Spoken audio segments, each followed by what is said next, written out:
الحمدللہ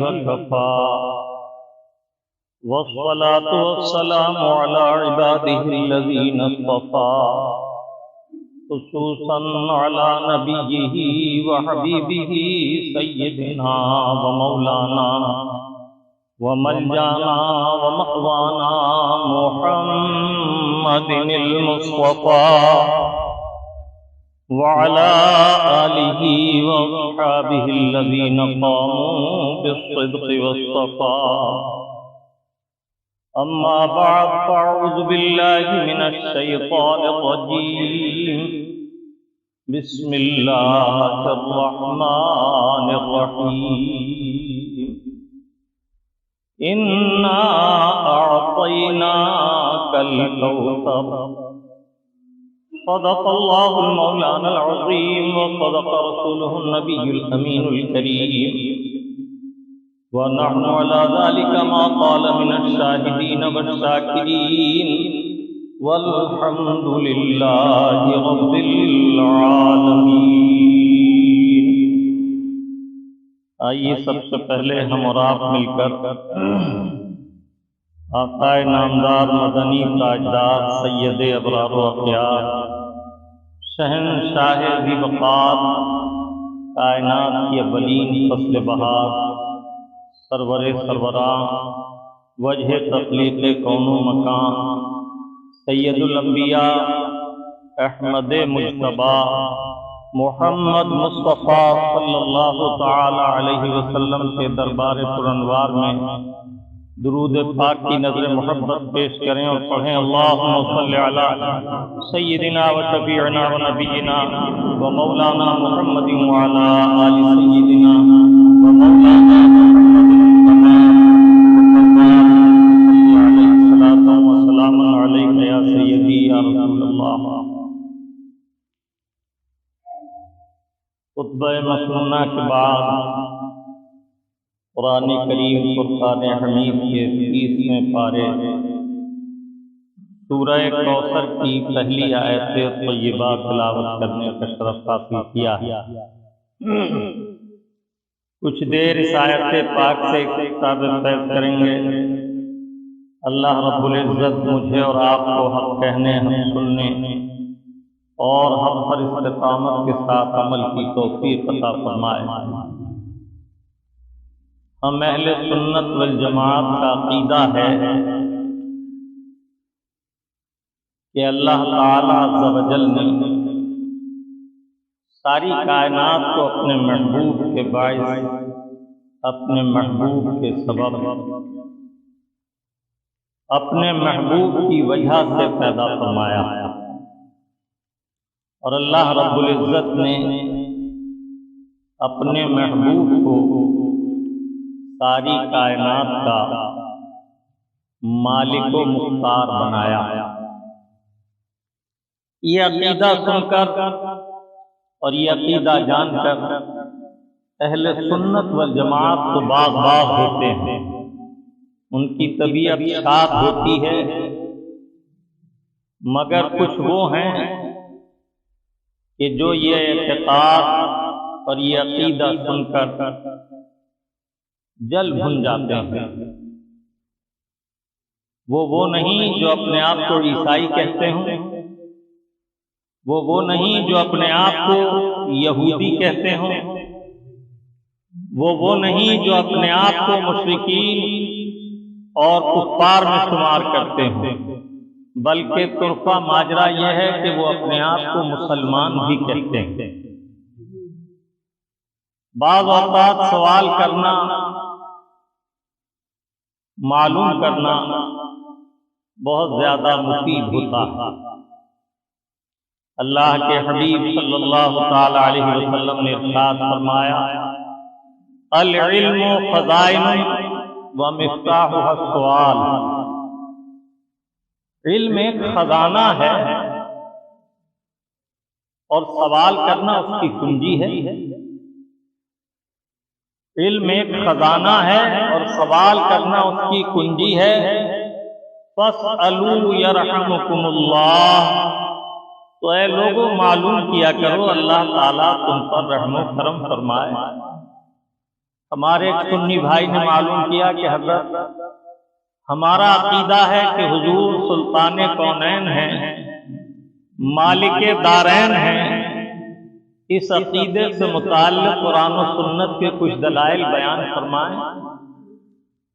تو آج میں نے اس سوال کی روشنی میں ارادہ کیا کہ آپ حضرات کے سامنے عرض کروں کہ میرے آقا دونوں عالم کے بادشاہ اور مالک و مختار کس طرح ہیں۔ انشاءاللہ الرحمن قرآن کریم، احادیث طیبات اور کچھ بزرگان دین کے معتقدات عرض کر کے میں یہ ذکر کروں گا کہ ہمارے آقا و مولا نبی پاک صاحب الاولاد، جن کے قدم پاک کی خاص سرمۂ دیدہ افلاک فی الحقیقت دونوں جہان کے مالک و مختار ہیں، اور اللہ تعالیٰ عز و جل نے انہیں کائنات کا مالک و مختار بنایا۔ آپ اس بات کے سمجھنے میں زیادہ دقت کا شکار نہ ہوں گے اگر آپ یہ جان لیں کہ اللہ تعالیٰ نے زمین بنائی، آسمان بنایا، بے شمار میوے جات بنائے، بے شمار پرندے بنائے، چرندے بنائے، بے شمار مشروبات اور معقولات بنائے۔ اللہ تعالیٰ عز و جل نے ہمارے کھانے کی نعمتیں بے شمار بنائیں، پینے کی نعمتیں بے شمار بنائیں۔ اللہ رب العزت نے بے شمار قیمتی نعمتوں سے اس خاکدان عالم کو بھر دیا اور ارشاد فرمایا خلق لکم ما فی الارض جمیعا، جو کچھ ہم نے زمینوں میں بنایا ہے اے میرے بندو یہ تمہارے لیے ہے۔ تو جس رب کی فیاضی کا حال یہ ہے، جس رب کی جود و سخا کا حال یہ ہے کہ اپنے عام بندوں کو اپنی نعمتوں کا پیدا کرنے کے بعد مالک بنا رہا ہے اور فرما رہا ہم نے یہ سب کچھ تمہارے لیے پیدا کیا، اور یہ بھی بتایا کہ تمہیں کس لیے پیدا کیا۔ وَمَا خَلَقْتُ الْجِنَّ وَالْإِنسَ إِلَّا لِيَعْبُدُونَ، ہم نے اپنی مخلوقات میں تمہارے لیے سب کچھ بنایا، اور جن اور انسان کو اس لیے پیدا فرمایا تاکہ وہ ہماری عبادت کریں، ہماری معرفت حاصل کریں۔ اللہ تعالیٰ کو کسی چیز کی حاجت نہیں، وہ ہر حاجت سے پاک ہے، اسے ہماری عبادت کی بھی ضرورت نہیں۔ یہ عبادت کا حکم بھی تمہاری دونوں جہان کی صلاح و فلاح کے لیے عطا کیا گیا۔ تم اعمال صالحہ کرو تو تمہارا بھلا ہے، برے اعمال کرو گے تو اس کا نتیجہ برا ہے۔ اس کے بعد دوسری بات آپ سمجھیے، یہ لوگ جو منہ بسور کر کہتے ہیں کہ اللہ مالک ہے، رسول اللہ کو مالک بتا کر تو تم شرک کرتے ہو، مگر ان سے پوچھو کہ فلاں کھیت کس کا ہے تو کہتے ہیں میرا ہے، فلاں مکان کس کا ہے تو کہتے ہیں فلاں کا ہے۔ اب ان سے پوچھو تم مکان کے مالک ہو سکتے ہو، زمین کے مالک ہو سکتے ہو، تو اللہ کے حبیب کونین کے مالک نہیں ہو سکتے، دارین کے مالک نہیں ہو سکتے؟ فرق یہ ہے کہ ایک ہے مالک حقیقی مستقل مالک، اور ایک ہے مالک مجازی جسے اللہ تعالیٰ عز و جل نے مجاز و مختار بنایا۔ اگر پڑوسی کا بکرا رات میں ذبح کر لو تو مجرم، لیکن اگر اپنا بکرا مہمانوں کے لیے ذبح کرو تو تمہیں مجاز ہے، اس لیے کہ تم مالک ہو، تم اسے پیدا نہیں کر سکتے، لیکن پانی پلا کر، دانا دنکا کھلا کر تم مالک ہو گئے۔ تو اللہ تعالیٰ عز و جل اپنے بندوں کو مجازی ملک عطا کرتا ہے۔ فرق یہ ہے کہ اللہ تعالیٰ عز و جل مالک حقیقی ہے، خالق حقیقی ہے، وہ ازلی ہے، ابدی ہے، ہمیشہ سے مالک ہے، ہمیشہ مالک رہے گا، اور اس کے بندے اس کی عطا سے مراتب کے اعتبار سے ملک پاتے ہیں۔ وہ جسے جب تک چاہتا ہے ملکیت عطا کرتا ہے۔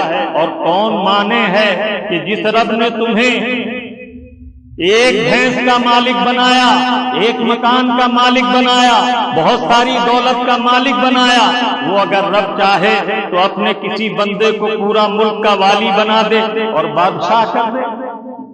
اسی رب نے اپنے ایک محبوب خاص کو ساری کائنات کا مالک و مختار بنایا۔ وہ مالک کونین ہیں، گو پاس کچھ رکھتے نہیں، دو جہاں کی نعمتیں ہیں ان کے خالی ہاتھ میں۔ تو ان نادانوں کو شیطان بہکاتا ہے کہ اللہ مالک ہے، رسول اللہ مالک، تو یہ تو شرک ہو جائے گا، اس لیے کہ انہیں جو توحید ملی ہے وہ شیطانی توحید ہے، رحمانی توحید نہیں۔ اللہ تعالیٰ عز و جل نے شیطان کو جب آدم علیہ السلام کو سجدے کا حکم فرمایا تو اس نے انکار کر دیا، اکڑ گیا۔ اس نے بھی یہی استدلال کیا کہ یہ تو شرک ہو جائے گا۔ وہ یہ فرق نہ سمجھ سکا کہ اللہ کے حکم سے تعظیم کا سجدہ اور ہے، اور معبود کو رب مان کر عبادت کا سجدہ اور ہے۔ معلوم ہوا کہ ان کی توحید شیطانی توحید ہے، اس لیے یہ اس طرح کے گمان کرتے ہیں۔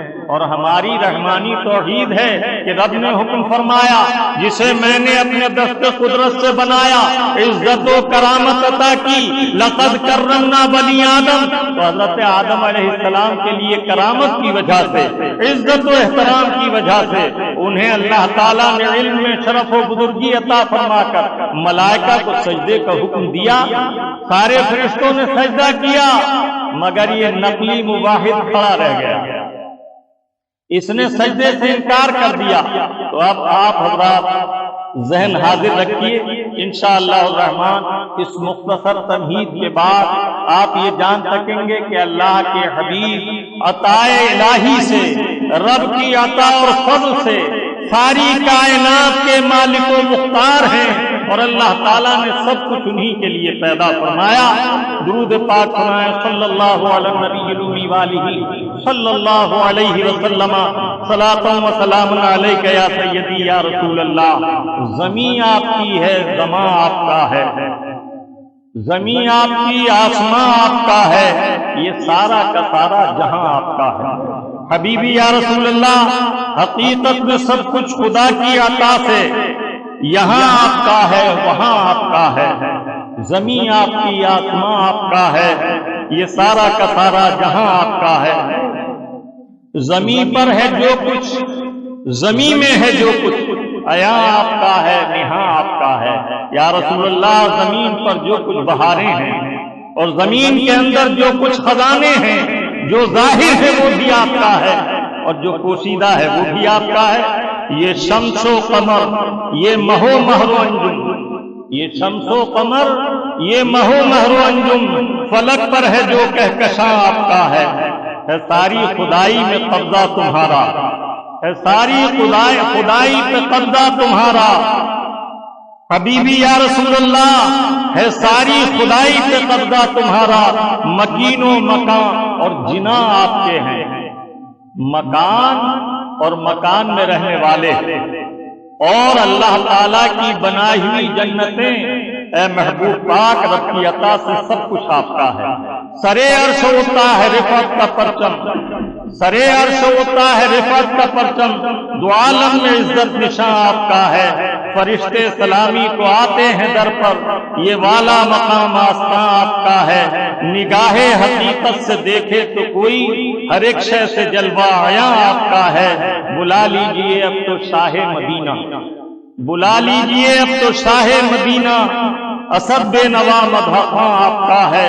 درود پاک پھر سنائیں صلی اللہ علیہ نبی الامی والہ صلی اللہ علیہ وسلم، صلاۃ و سلام علیک یا سیدی یا رسول اللہ، وعلی آلک و اصحابک یا حبیب اللہ۔ آپ کا پیارا رب عز و جل قرآن کریم فرقان حمید میں ارشاد فرما رہا ہے، انا اعطیناک الکوثر، بے شک ہم نے آپ کو کوثر عطا کیا۔ اعطینا ماضی کا صیغہ ہے، ہم نے بخش دیا، عطا کر دیا، دے دیا۔ انا اعطیناک الکوثر، علماء کرام نے اس کی تفسیر فرمائی کہ ہم نے آپ کو ساری نعمتیں اور عظمتوں میں کثرت عطا فرمائی۔ اللہ تعالیٰ عز و جل نے اپنے حبیب کو سب کچھ عطا فرمایا۔ عربی قواعد کے اعتبار سے اگر کسی کے لیے زیادہ کسی چیز کا ذکر کرنا ہو تو کہا جاتا ہے کثیر ہے، یعنی زیادہ ہے، اور اگر اس سے بھی زیادہ ہو تو کہا جاتا اکثر ہے، بہت زیادہ ہے۔ اس سے بھی زیادہ بیان کرنا مقصود ہو تو کہا جاتا ہے کثار، بہت ہی زیادہ۔ اور جب سب سے زیادہ، بہت ہی زیادہ، غائب درجے کی ذاتی بیان کرنا مقصود ہو تو کہا جاتا ہے کوثر۔ تو کثیر نہیں فرمایا، اکثر نہیں فرمایا، کثرت نہیں فرمایا، کثار نہیں فرمایا، بلکہ لغت کا وہ لفظ بیان فرمایا، اس سے اظہار فرمایا جو سب سے زیادہ کثرت کے لیے آتا ہے۔ انا اعطیناک الکوثر، اے محبوب پاک ہم نے آپ کو کوثر عطا کیا، سب کچھ عطا کیا، ہر فضل میں، ہر نعمت میں بے شمار کثرت عطا فرمائی۔ انا اعطیناک الکوثر، اے محبوب ہم نے آپ کو خیر کثیر عطا فرمائی۔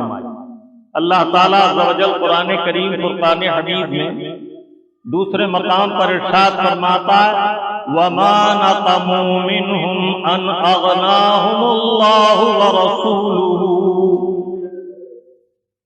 منافقوں کو یہی تو برا لگا کہ اللہ اور اللہ کے رسول نے مومنین کو غنی کر دیا۔ اللہ تعالیٰ عز و جل کیا فرما رہا ہے؟ ان اغناہم اللہ، اللہ نے مومنین کو غنی کر دیا، ورسولہ، اور اس کے رسول نے مومنین کو مالا مال کر دیا، غنی کر دیا۔ سبحان اللہ۔ ان کے ہاں یہ ہے کہ یہ کہتے ہیں اللہ کے ساتھ یوں نہ کہو کہ رسول اللہ نے عطا کیا، اور مومن کی کیا شان ہے؟ اللہ و رسول نے عطا فرمایا۔ اللہ تعالیٰ عز و جل منافقوں کا وصف بیان کر رہا ہے کہ اے حبیب پاک منافقوں کو یہ بات بری لگتی ہے کہ اللہ تعالیٰ نے مومنین کو اور اللہ کے رسول نے مومنین کو غنی کر دیا۔ میرے آقا کی عطاؤں کا سبحان اللہ کیا حال، سخاوت کا نام ہی کو سجتا ہے۔ ایک مرتبہ حضرت عباس رضی اللہ تعالیٰ عنہ جو حضور کے چچا ہیں، مال غنیمت بہت زیادہ آیا، سرکار کی بارگاہ میں حاضر آئے، عرض کیا یا رسول اللہ میرے پاس عیال کثیر ہے، مجھے عطا فرمائیے۔ آپ نے فرمایا اس ڈھیر میں سے بھر لو جس قدر چاہو۔ آپ نے اتنا زیادہ بڑی گٹھی باندھ لی کہ وہ اٹھایا نہ گیا۔ اب عرض کیا یا رسول اللہ اسے اٹھوائیں، فرمایا خود اٹھا لیجئے جتنا اٹھا سکتے ہیں۔ مقصود یہ تھا کہ طاقت بھر لے جاؤ۔ سبحان اللہ۔ اس سے یہاں یہ وہم نہ ہو کہ صحابی رسول کو حرص دنیا لاحق ہوئی، بلکہ وہ اللہ کے محبوب کی خدمت کے لیے ہر وقت حاضر رہنا چاہتے تھے تاکہ کار دنیا سے سبکدوش ہو، اس لیے زیادہ لیا۔ پھر اللہ کے حبیب نے فرمایا اٹھاؤ جس قدر اٹھے۔ بدقت تمام وہ گٹھری اٹھائی، سر پہ رکھی، اللہ کے حبیب نے اتنا عطا کیا، اتنا عطا کیا، پھر کبھی انہیں دولت کمانے کی ضرورت نہ ہوئی۔ سبحان اللہ۔ یہ عطائیں ہیں مصطفیٰ جان رحمت کی۔ ایک صحابی عرضدار ہوئے تو اللہ کے حبیب نے ایک لک کچا سونا انہیں دے دیا۔ ایک لک میں کس قدر سونا آئے گا؟ پیارے آقا صلی اللہ تعالی علیہ وسلم اس قدر عطا فرمانے والے تو مومنین آپس میں ذکر کرتے کہ اللہ کے حبیب عطا الہی سے اتنا عطا کر دیتے ہیں کہ بندہ غنی ہو جاتا ہے۔ ایک روز اللہ کے حبیب کی بارگاہ میں بکریوں کا ایک بڑا غلہ پیش کیا گیا، ایک کشت بھر کر سونا اور چاندی پیش کیا گیا۔ میرے آقا کی بارگاہ میں ایک اعرابی صحابی حاضر آئے، عرض کیا یا رسول اللہ، اللہ نے آپ کو غنی کر دیا، مالا مال کر دیا۔ میرے آقا نے ان کی طرف دیکھا، تبسم فرما کر فرمایا، تم نے میری مالداری سے کیا دیکھا؟ تم نے میرے غنی ہونے سے کیا دیکھا؟ عرض کیا یا رسول اللہ، جنگل بھرا ہوا ہے، اتنی بار بکریاں آپ کو اللہ تعالیٰ نے عطا فرمائی ہیں، اور اس قدر یہ تشت میں طباق میں سونا اور چاندی اور تحائف ہیں۔ میرے آقا صلی اللہ تعالیٰ علیہ وسلم مسکرائے اور فرمایا، جاؤ وہ سب بکریاں ہم نے تمہیں عطا کر دی اور یہ طباق بھی لے جاؤ۔ وہ مالک کونین ہیں، وہ پاس کچھ رکھتے نہیں، دو جہاں کی نعمتیں ہیں ان کے خالی ہاتھ میں۔ تو ان کے رب عز و جل نے اعلان فرمایا، اے محبوب، ہم نے آپ کو سب کچھ عطا کر دیا، خیر کثیر عطا فرمائی۔ اور اللہ تعالیٰ عز و جل نے اپنے محبوب صلی اللہ تعالیٰ علیہ وسلم کے تعلق سے ارشاد فرمایا، وَلَوْ أَنَّهُمْ رَضُوا مَا آتَاهُمُ اللَّهُ وَرَسُولُهُ، اگر یہ منافقین اس پر راضی ہو جاتے جو اللہ اور اس کے رسول نے انہیں عطا کیا، تو اللہ کی بارگاہ میں اس کی رضا کے ساتھ لوٹتے۔ کیا مطلب؟ اللہ تعالیٰ عز و جل قرآن کریم میں بار بار یہ بیان فرما رہا ہے کہ اللہ عطا فرمانے والا ہے اور اس کے محبوب عطا کرنے والے ہیں۔ اللہ تعالیٰ اپنے محبوب کو عطا کرتا ہے اور محبوب جسے چاہتے ہیں عطا فرماتے ہیں۔ جبھی تو حضور تاج الشریعہ علیہ رحمت و رضوان نے ارشاد فرمایا، بھری جنت ہبا کر دیں، نبی مختار کل ہیں، جس کو جو چاہے عطا کر دیں۔ نبی مختار کل ہیں، جس کو جو چاہے عطا کر دیں۔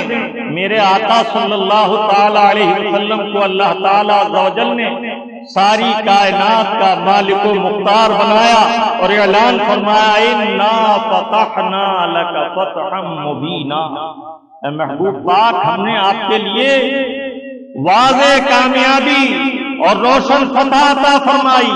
فتحنا کی دو تفسیریں ہیں، ایک تو یہ کہ محبوب ہم نے آپ کو کھلی فتح عطا فرمائی، اس سے مراد فتح مکہ، اور دوسرے یہ کہ فتحنا سے مراد سارے ابواب رحمت و برکت کا سرکار پر کھل جانا۔ میرے آقا پر اللہ تعالیٰ عز و جل نے تمام ابواب برکات اور تمام رحمت کے دروازے کھول دیے اور ارشاد فرمایا، اِنَّا فَتَحْنَا لَكَ فَتْحًا مُبِينًا۔ پھر اپنے محبوب سے فرمایا، سبحان اللہ، وَأَمَّا السَّائِلَ فَلَا تَنْهَرْ، اے محبوب پاک، جب آپ کے پاس سوالی آئیں، مانگنے والے آئیں اور آ کر سوال کریں، سوال کے معنی ہے مانگنا، سوال کرنا، اے محبوب جب آپ کے پاس سوالی آئیں تو انہیں عطا فرمانا، انہیں جھڑکنا مت۔ میرے آقا صلی اللہ تعالی علیہ وسلم کو تو یہ حکم ہوا، اے محبوب پاک آپ کے پاس سوالی آئیں تو عطا فرمائیں، انہیں جھڑکے نہیں۔ اور بندگان مصطفیٰ سے کیا ہوا، غلامان مصطفیٰ سے کیا ارشاد ہوا؟ رب تعالیٰ عز و جل نے ارشاد فرمایا، وَلَوْ أَنَّهُمْ إِذْ ظَلَمُوا أَنفُسَهُمْ جَاءُوكَ فَاسْتَغْفِرُوا اللَّهَ وَاسْتَغْفَرَ لَهُمُ الرَّسُولُ لَوَجَدُوا اللَّهَ تَوَّابًا رَحِيمًا۔ ہم نے انہیں دارین کی نعمتوں کا مالک بنایا ہے، جو چاہو ان سے مانگو، یہاں تک کہ اپنی بلاؤں وباؤں، مصیبتوں اور پریشانیوں میں اگر تم اپنی جانوں پر ظلم کر لو تو ہمارے محبوب کی بارگاہ میں آؤ اور ہم سے توبہ کرو۔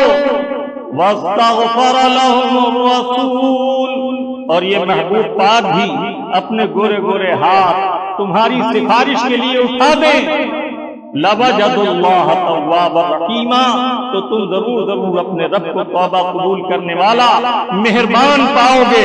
اللہ تعالیٰ عز و جل نے اپنے محبوب پاک صاحب الاولاد صلی اللہ تعالی علیہ وسلم کو دارین کی نعمتیں عطا کر کے غنی فرما دیا اور اعلان عام کر دیا، وَوَجَدَكَ عَائِلًا فَأَغْنَىٰ، اے محبوب ہم نے آپ کو حاجت مند پایا تو آپ کو غنی کر دیا، آپ کو مالا مال کر دیا، اور ارشاد ہوا وَأَمَّا السَّائِلَ فَلَا تَنْهَرْ، اے محبوب ہم نے آپ کو مالا مال کر دیا، جب آپ کی بارگاہ میں سوالی آئے تو اسے منع نہ کرنا، اور ارشاد فرمایا وَلَسَوْفَ يُعْطِيكَ رَبُّكَ فَتَرْضَىٰ، اے محبوب آپ خرچ کیجئے، عطا کیجئے، بانٹتے رہیے، رب کے نعمتوں کو بندوں کو عطا کرتے رہیے، ہم تو ان قریب آپ کو اتنا عطا کریں گے، اتنا عطا کریں گے کہ آپ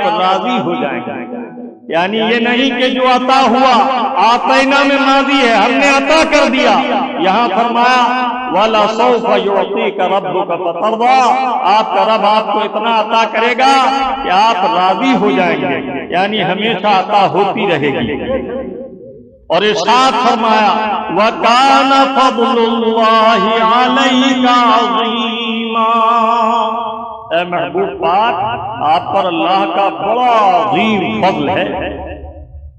آپ کہتے ہیں نا جب کسی مالدار کو دیکھتے ہیں وہ راہ خدا میں خوب خرچ کرتا ہے تو آپ کہتے ہیں اللہ کا بڑا فضل ہے، بہت لٹاتا ہے راہ خدا میں، کہتے ہیں نا آپ۔ اللہ تعالیٰ عز و جل نے دنیا کو پیدا فرمایا، بے شمار نعمتیں اس میں رکھی، لا تعداد نعمتیں رکھی، خود اعلان فرمایا وَإِن تَعُدُّوا نِعْمَتَ اللَّهِ لَا تُحْصُوهَا، اگر تم شمار کرنا چاہو میری نعمتیں شمار نہیں کر سکتے، لیکن اس کے باوجود فرمایا قُلْ مَتَاعُ الدُّنْيَا قَلِيلٌ، اے محبوب پاک غلاموں سے بتا دو یہ دنیا کا مال و متاع انہیں گرویدہ نہ بنائے، یہ دنیا کا مال و متاع تو بہت تھوڑا ہے، دنیا ادنا سے اس میں تصغیر ہے، ادنا کم، اور اس کا بھی اس میں تصغیر دنیا، یعنی کم سے کم، کم سے کم، کم سے کم کا نام دنیا۔ اللہ تعالیٰ عز و جل فرماتا قُلْ مَتَاعُ الدُّنْيَا قَلِيلٌ، یہ دنیا کا جو مال و متاع ہے یہ پونجی تو بہت کم ہے، اور اپنے محبوب کو جو کچھ عطا کیا جس کے قلیل کا یہ حال ہے کہ ہم شمار نہیں کر سکتے، اس کے فضل عظیم کا حال کیا ہوگا؟